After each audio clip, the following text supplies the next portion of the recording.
Today we're doing joint lock number 5, taking space.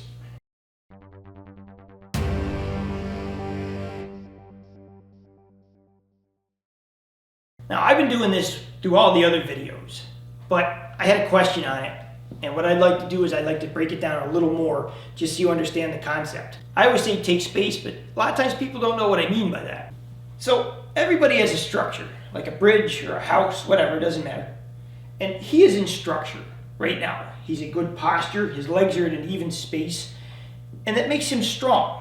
It's no different than if he was lifting weights. You know, you want a good posture and a good set. If you get off balance, you're not strong. So what happens is people make the mistake of fighting people when they're in structure. So if he grabs me and I start trying to twist and do this, it gets very difficult because he's in a strong physical position. When I mean take space, you have to envision that his feet are somewhere and I want to take his feet.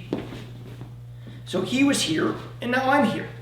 I always want to come through him so that he's off balance. You'll notice that when I walk at him, you see him shift right there. Every time I do something like that, I put him in a position of weakness, which makes it easy to tip. Now, when you take his space, you don't want to do it like a dummy. If he's got his hands like this, and I'm like this, and he's pushing hard, I don't want to take his space like this because it's resistance. What I want to do is I want to take him into a position of weakness. See the tip there? And as I do that, I find a better angle, and then I take his space.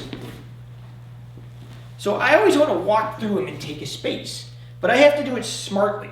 When I was a kid, we all played Mercy, right? Mercy's a game for a bunch of goofy kids, see who's tougher. So what we do is we grab like this. We always do is who's stronger and who's tougher. Well, why would I do that? Realistically, what I want to do is I don't want to go this way. I want to twist and down because what happens is I twist his finger and then down. So if we go like this, I'm strong, but if I go like that, you see how he goes down nice and easy? Because what happened was I didn't resist against him, I turned him. See my finger? Watch it turn. And when it turns, it puts him in a bad posture. When he's in a bad posture, you just drop my weight. When I drop my weight, he goes with it.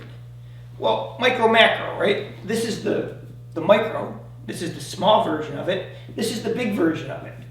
I don't resist him on the straight line. I find the angle, twist him enough, and then walk through him because he doesn't have any support. His body is out of alignment.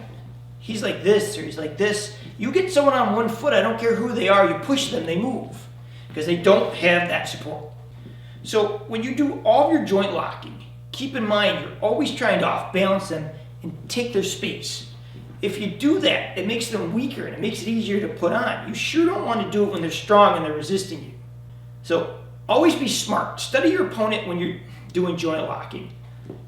Don't just look to see if the lock works.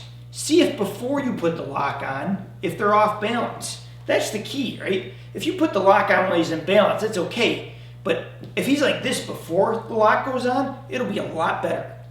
So be smart and learn to off balance them and take their space. This has been Bill Koenig for Straight Circle Martial Arts. Please like and subscribe. Thanks for watching. I'll see you again next time.